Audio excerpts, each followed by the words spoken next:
Welcome. Tonight we're going to talk about spotted turtles from Dan, with Dan from Dan's Turtle Haven. We're gonna talk everything we want to know about how to raise spotted turtles, Dan. So Dan, you're from Minnesota, right? Yep.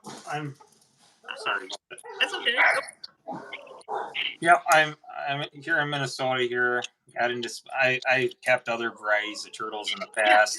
Got into spotted turtles just because of the nature of their size. The. I mean, if you don't have a lot of space to work with, spotted turtles are awesome. yeah, Only go to be 4 or 5 inches. Don't need a heater at all. And I do use heaters for the hatchlings. Give them a good jump start on there. I know there's a lot of people that keep spotted turtles too. yeah. I saw Turtle Room on there. I think Anthony has actually worked with them, Oh, or cool. might still work with them. Yeah. Nice. Plus, And I being in Minnesota, in a state where they don't naturally occur, you don't have to worry about all the permits and stuff yeah, that you have to obtain in some of the states that I'm getting distracted by the feet. oh, that's okay. Yeah, no problem. So yeah, that's right. Now, I actually before we started, I had to look it up because I wasn't sure if spotted turtles made it to Minnesota or not. But they get as far north as like southeast Wisconsin, so they just don't really make it up to the Upper Great Lakes, which I I'm thought was kind of interesting. So I'm kind of surprised that that they wouldn't potentially yeah, be able to survive yeah, here. I mean, there are so many ponds and stuff that I could see them surviving in. yeah, One thing with spotted turtles too that people forget, they do not have web feet. They will drown in deep water, so you're always going to find them in shallow bodies of water. yeah, yeah. Here it's what we call peatlands, our bogs and our fens, and really shallow water wetlands. Eh, Yeah. So tell us a little bit about how you keep them. How do you have them set up um, so that they're nice and happy? Oh, what I initially started with is I actually started in like a 55-gallon glass aquarium. I Okay. didn't fill the water all the way up, about Uh-huh. halfway. Then I moved over to the Waterland tubs.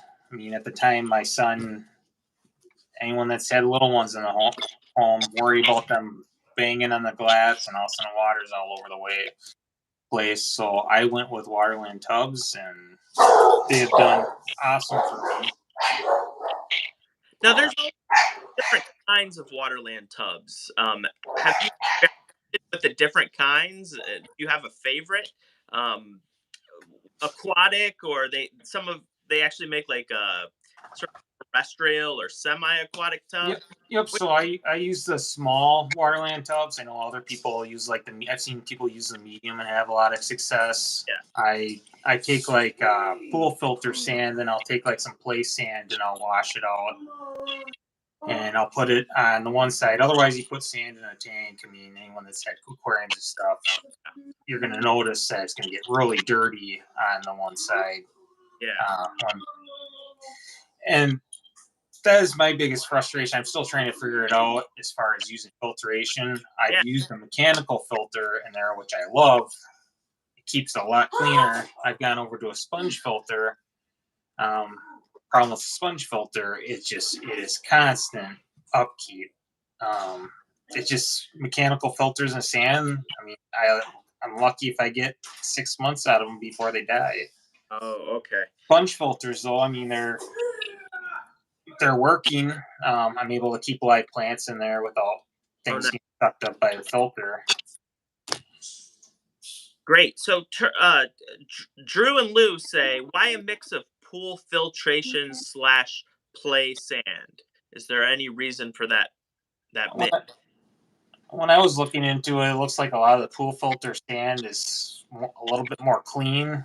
And the thing I liked about the play sand was it clumps more than what that pool filter sand does. So I mixed the two of them together. Obviously, the pool filter sand, I mean, I hardly had to wash it out at all compared to what the play sand was. I mean, the play sand, I'd sit out there with a bucket for 15, 20 minutes outside, getting all that muck and junk out of it.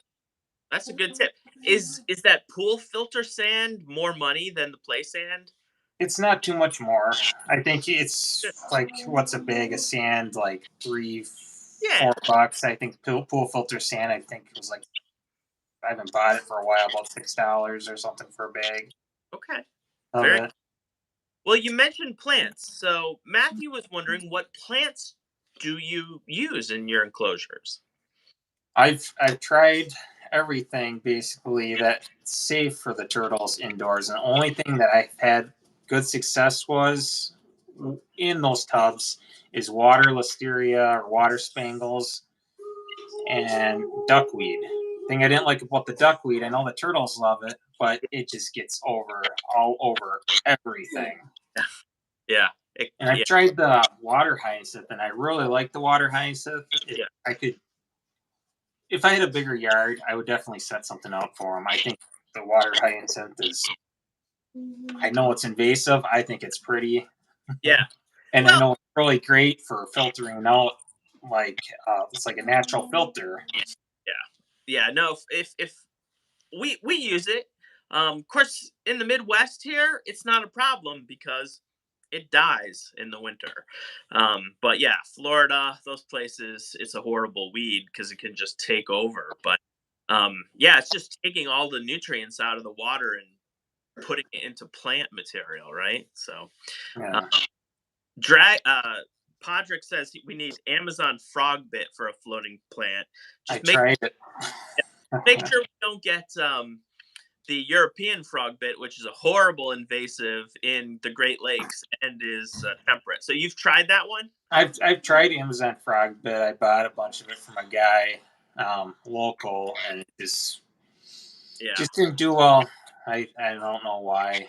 I do have some plant lights in the one tub that I got my hatchlings in, where all my water spangles do really well in. But for a reason, just like the wire hyacinth, it just almost melts. Uh huh. Interesting. I mean, I've had a lot of problems trying to raise floating plants indoors. I'll have them outside all summer in the full sun, and they do great. And then I think I put a lot of light on them, and yeah, they'll shrink, they'll become really small, and so I've not, not like I keep a lot of aquatic turtles, but I think that's very cool that you found a few species that will work for you and they're not just destroying or eating.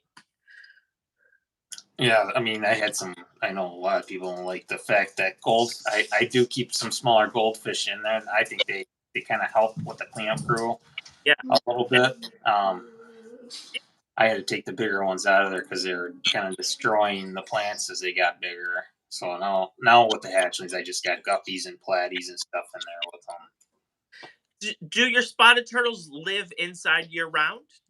My spotted turtles live in year round. I want to get them outside. I'm just I'm so worried of the neighborhood kid finding out about them or somebody stealing them. I mean, Yep. there's so much time and you put into them. When I got everything that all my spotteds as hatchlings except for two, and I started them. And I mean, you're looking to get them to adult side where they're breeding and stuff about 4 to 5 years. So that's a lot of time Yeah. invested right there. And I'm just like, I'd love to get them outside. I thought about it. I'm just trying to think of figure out a safe way to get those out there. Yeah. I hear what you're saying, and for my animals, I'm keeping the three-toed box turtles outside year round. But they're all rescues, and I don't plan on, they're not an insurance colony. They're not rare species, right? For my rare hingebacks, they're only outside when I'm here, and even that puts them at risk. So, um, That's what I do with my Florida box turtles. I get them outside when I'm here and I can watch them. Even yeah, though we got like a front camera faces the house, it's cool. Yeah, camera's only going to do so much outside. yeah, yeah. Well, let's talk a little bit more about water quality. Are the spotted turtles sensitive to poor water quality? Do you monitor their like ammonia levels and the nitrogen cycle like fish people do? Is that something you have to keep your eye on? I don't, just because I do such frequent water changes, and it's not a matter of that I need to be changing the water out. I just choose to. I could go a lot longer between Sure. water changes, but I do. I change it out, and then my wife had friends over. Was like, "Oh, you guys have this. They can't believe how many turtles," and they always get it in their head that um, turtles smell. And turtles do have that persona. It's like you keeping turtles that stink. Yeah. And Yeah. my you can walk into that turtle room and it doesn't smell. People come over and it's like, "Oh, did you just clean it?" Like, no, I have not cleaned it anytime soon. So I usually try to go about 2 or 3 weeks and I'll do a water change. I do about a 75% water change on it. Okay. So quite a bit of water coming out and new water in. Um, Yeah, it's not really that dirty, and then of course the sponge filters actually take the longest to wring those out and doing the water change. I got one of those water pythons. yeah. Just so Okay. What a else am lot of just I can do all my setups in under an hour. Empty them, fill them, clean my sponge filters. Nice. I really need something like that because I move a lot of buckets of water around. So, even just for my tortoises, and I don't even have a quad. So, well, that's very cool. So, you're definitely producing hatchlings, right? And one of the questions that people always ask is, do you need to hibernate or brumate these turtles that are from temperate areas? What are your seasonal conditions like? Are they experiencing a cool down at all? During the winter, I'll notice some of them will kind of bury. It's the problem with that room. I do share that my wife's got. She does glass fusing on the side. So she's got a kiln in there, and that kiln gets up to 1400 degrees. Wow. So we kind of share that room. I got the turtles on one side. She's got the glass stuff on the other side. So, but there is like a period during the winter where I'll see some of those females because that's mostly what I have is females. I just have a couple males, but they'll actually kind of go down in the sand and just kind of go dormant, Hmm. come back out in 1 2 weeks, and they're like nothing happened. I know they're not getting like a full cycle where a wild turtle would Yeah. get, but I'm getting good clutch sizes. I don't have problems with infections or anything with my turtles at all, with my spotteds that I've experienced. So So, that's interesting. So you have a few males, more females. How do you have them paired up? Like, do you keep the males by themselves together, and then when do you match them up with the females? so I actually would only like to keep one male, but one of my hatchlings that I actually got one hatchling from Chris Leone, Mhm. and normal looking hatchling, and within a year he lost all his spots. Really? It's like total jet black shell on him. Hmm. So I ended up hanging on to a second male just for that reason. And I house the males in one of those waterland tubs, but males will fight relentlessly. So I take a divider, run it down the middle of the waterland tub. Yeah. As far as putting them with the females, I don't keep them with the females that long. Maybe every other month, I'll take one of the males, I'll put it in with one of the female tubs. He'll be in there for about 3 days. I'll move him over to the other female tub. He'll be in there for like three days, and then I'll move him back to the male tub, and then I'll wait a week or two, and then I'll move the other male through there. Okay. But all together throughout the year, if I would say between those two males, they don't spend any longer than a month with the females. And my one male is just so I gotta watch him with the females. So actually, I had a male in the past that beat up one of the females pretty bad. And I mean, other turtle species I know will do the same thing. Sure. So something you got to really watch. And all the females just get really stressed when the males are in there, especially the males. Suppose are pretty eager not being around the girls, and when they see them, Yeah. it's like, oh my gosh, I don't want to leave them alone. Yeah. And so, are you pairing in the spring after they have that um, kind of quiet period? Um, I, about a month ago, I put one of the males in there because I get eggs about late December. I usually get my first round of eggs, and then I usually get my second round of eggs about mid March, and then my third round about mid June. And once in a while, I'll get a fourth round. For a little bit, but I got you back. I heard you say, I heard you. Yep, late December is usually when I start getting my first round of eggs, and then I'll get. Oh, he disappeared. Okay. Are we back? Can you hear me? I can hear you. Okay. Okay. So the last thing I heard you say was, I get eggs in December. Yep, about late December, and then I'll get a second round about mid March, and then I'll get another round about mid June. I just had a female lay eggs too. Was it last night or the night before? Okay. I sent you that female. Yeah. Okay. Awesome. So that's really cool and really interesting that they're adapting and laying, and they're not experiencing any significant cool down period now. I mean, even down into Florida and things like that, it gets a little bit cooler in the winter, but I tend to think of the spotted turtles here in Ohio. I mean, they're brumating heavily for months, right? So yeah, it'd just be really interesting to know. My guess is a lot of the animals that we have now came from South Carolina, but who knows? We I don't think many people have locality information for their spotted turtles. Do you have anything like that? I don't. I have people that'll ask me, "Oh, who's the father?" I said, "Well, if it's got dark, guess who it is." But as far as the females go, I don't know. Yeah. I've gotten out of my sources. I've gotten. I know Chris is one of them that I got an hatchling from.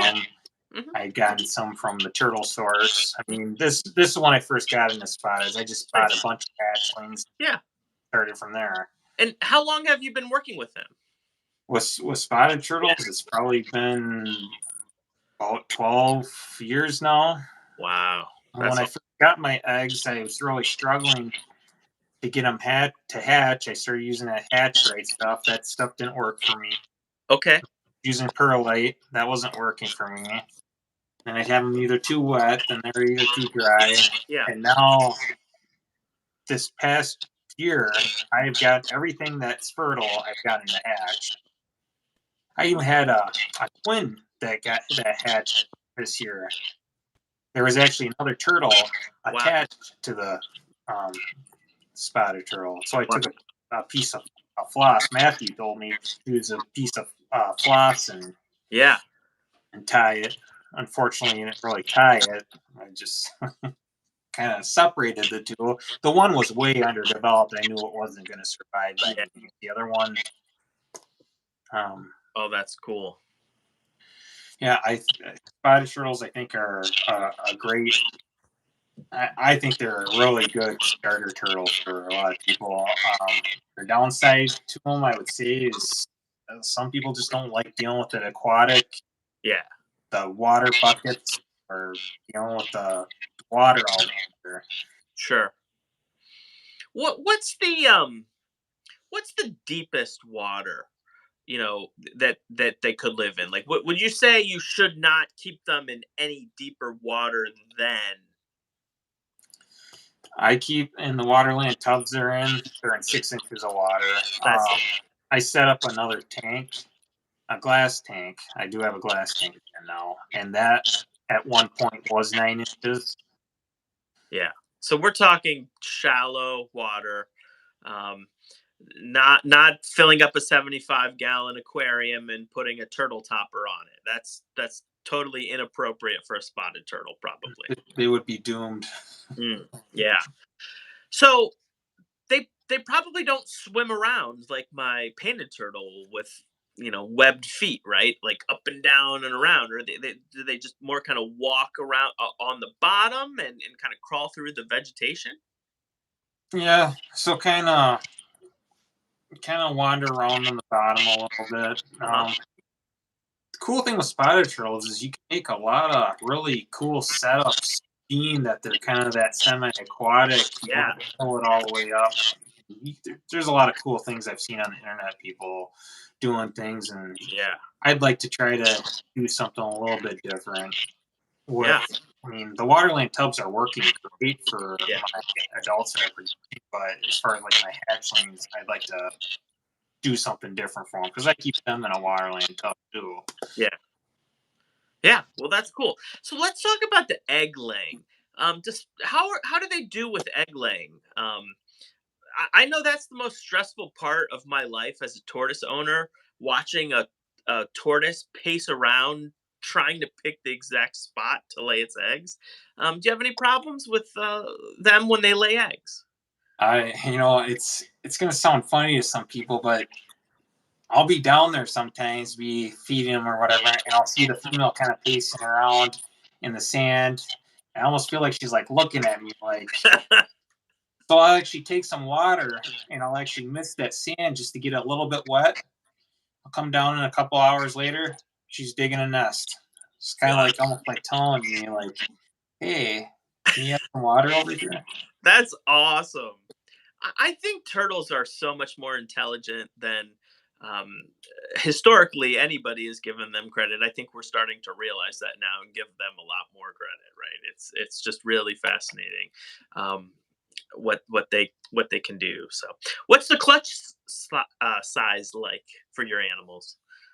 It's usually for spotteds. It's 2 to 3 eggs. I have Okay. seen four, and I have once seen five. Huh? Um, with that five, I'm not sure if another female just happened to lay her eggs Sure. on top of the clutch, but there was five in that. Ah. I mean, that's a lot of eggs for a small turtle. Even 3 eggs for a tiny little turtle. Yeah, yeah, definitely. You look at them like the eggs I just took out of the substrate yesterday. I thought they were pretty big. It's like, wow, those came out of you. Yeah. Uh, 3 of them.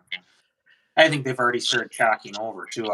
Just briefly looked at them when I got home, started getting that on them. Are they a soft-shelled egg like a painted turtle, or are they harder? It's, uh, I'd say they're like a. I mean, I guess I haven't ever felt a panic egg. Yeah, I've had panic turtles, but I've sure. never ate them before. Yeah, like tortoise eggs are brittle. There's no give in a tortoise egg, whereas Oh, like a box turtle egg or painted turtle will have a bit of a leathery shell. yep, I would say it's a leathery shell. Cool. Are they round eggs, oval? They're like oval. Okay. And tortoise eggs aren't they like a golf ball almost? Oh, it just depends. It depends on the species. So, my Western hingebacks have more oblong eggs, and the Holmes hingebacks have more round eggs. So, it can be quite variable. So, well, That's that's something that's I'm trying. That's something I'm trying to get into right now. Some tortoises. well, we can talk a lot about that. Maybe we could spend some of the last bit of time talking about some of the other turtles you work with. Is there anything else that we should know about spotted turtles before we switch to some of these other uh, creatures, or does anybody have any additional questions for Dan about spotted turtles? I'd say one thing with like spotted turtles too. Like I like there's people that I don't know. I'm just kind of ranting on a pet peeve that I have of mine, and other Go for it. people might have. Like I'll sell online, Yeah. and then I'm not. I really don't ask too much for them. And the common question I always get all the time, like, "Are your adults for sale? Are your adults for sale?" Really? Yeah. Like, Well, why don't you start at the hatchling, then make your way up? Yeah. Just there's people that I've seen and come and go that I've known. Just they want to get into turtles because they think it's like a lucrative thing. And they see me raise. It's like, hey, this didn't happen overnight, guys. Yeah. I'm going on 12, 13, and what I make kind of goes back into my hobby. It's not like I'm going on these lucrative vacations or anything. I'm constantly looking for ways to upgrade their setups. And that's good. Yeah. That's awesome. So I definitely experienced that too. And I don't buy animals, but or I don't sell my animals myself. I wholesale them. Um, but I still have people all the time. Where can I find an adult? Where can I find an adult? Right? I mean, they just want to jump in. So I think that is one of the biggest challenges of being a turtle breeder. Um, it's it takes a long time for a baby turtle to grow up, right? Not a Hmm. year or two like a snake. And so yeah, most people aren't patient enough, but when I find people that are patient enough, when I give them animals and they're willing to raise them up, that's when I know they're serious and they're really into it, and they're probably going to be a person that's going to hold on to that animal for a long time. So, And you learn so much about the actual individual turtle too when you get it as a hatch yeah, versus you get it as an adult, and yeah, it's yeah, just absolutely. It just, yeah, it's yours. You know everything about that animal. So, got a couple questions. Jennifer A says, Dan, how did you get the moisture right? And I think she's referring to the eggs and the incubation media.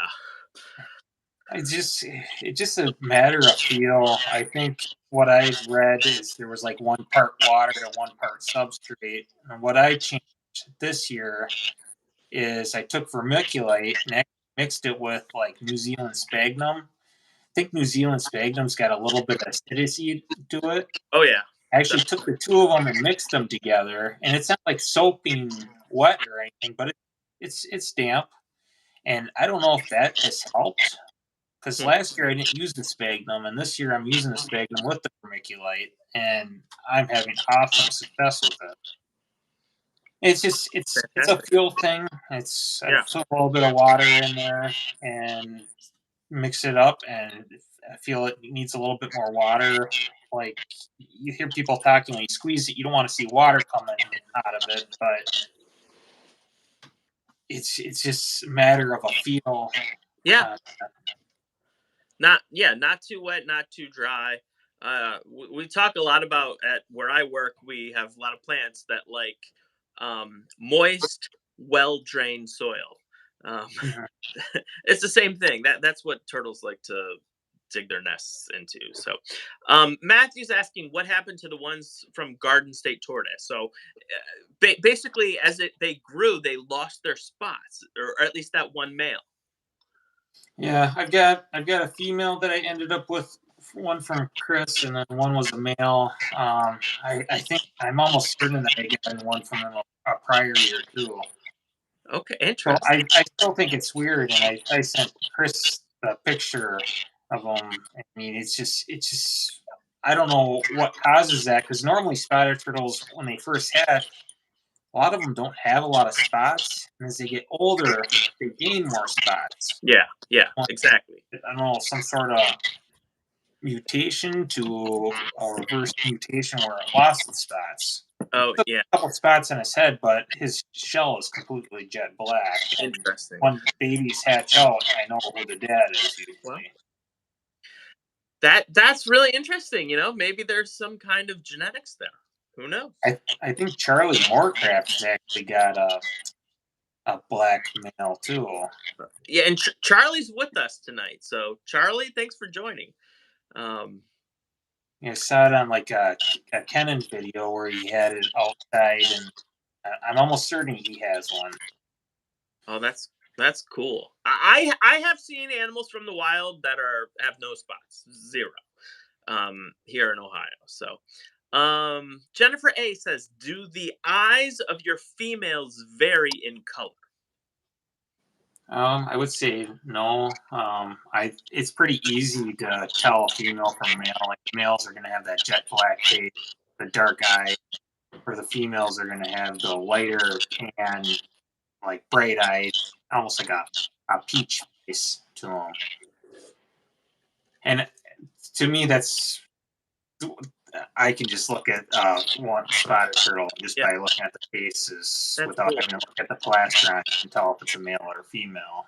I saw that in one of your videos. That was totally new to me. I had no idea you could distinguish them just by looking at the facial color and intensity, or dark or light. That is really cool.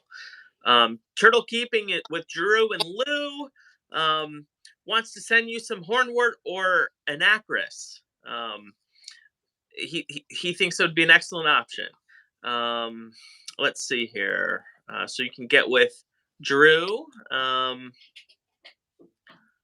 Oh, Matthew says no. I meant the Hermans he got.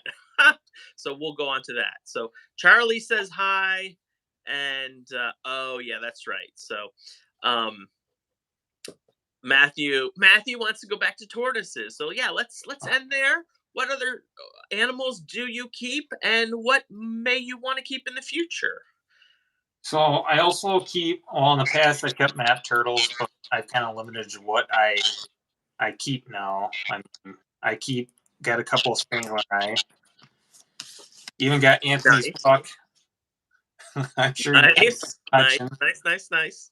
read up on him quite a bit, and you know, it's a turtle that I'd seen before, and it's something I was interested in, and then I found out I was like, oh my gosh, they're they're hard to find, plus Yeah, cheap. And they're also they're a the turtle you box get turtle. from a friend. Yes, it definitely helps if you can network and try to find people that will lead you in the right direction or something Uh, like that. yeah, And I absolutely. also keep Florida box turtles too. That's right. Yeah, awesome. I actually wasn't gonna ever.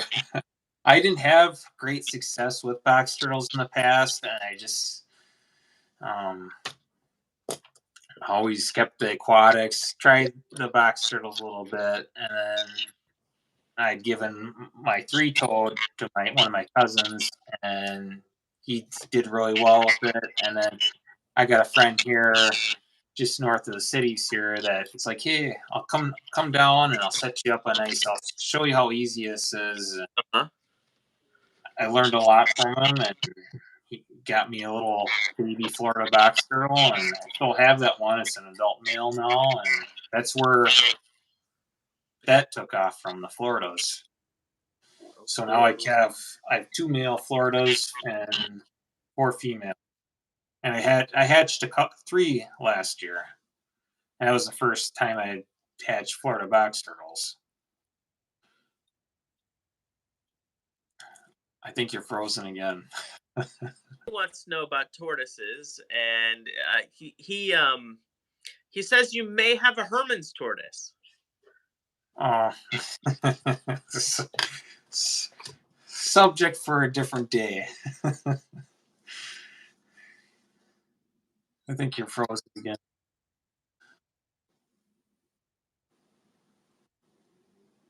I think you're frozen again, Tom.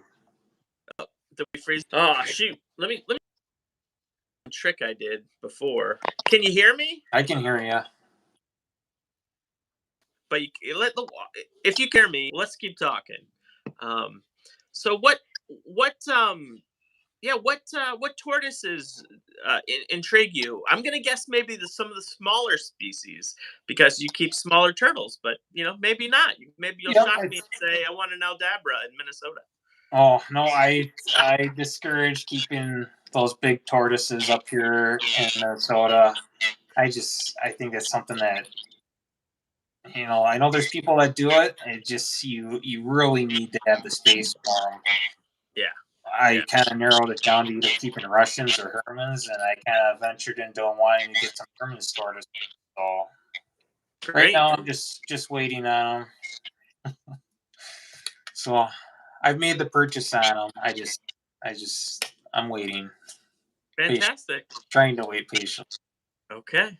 Well, that is awesome. One of the things I wanted to point out, Charlie Moorcraft also said that larger incubation containers with more media remain stable longer, which that's definitely a great tip.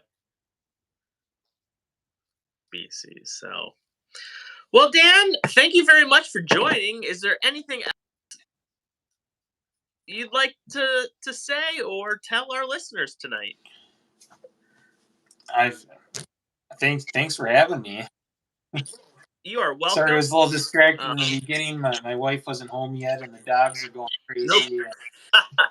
Hey, no problem. So your channel is Dan's Turtle Room, right? That's Dan's Turtle Room. Dan's Turtle Room on YouTube. Go there now. If you're not subscribed, please subscribe. He's got lots of really in-depth, great videos with his animals. You can see his setups and his waterland tubs and some of his other species like Spangler eye. So, Dan, thank you very much. Have a good evening, and I get some sleep.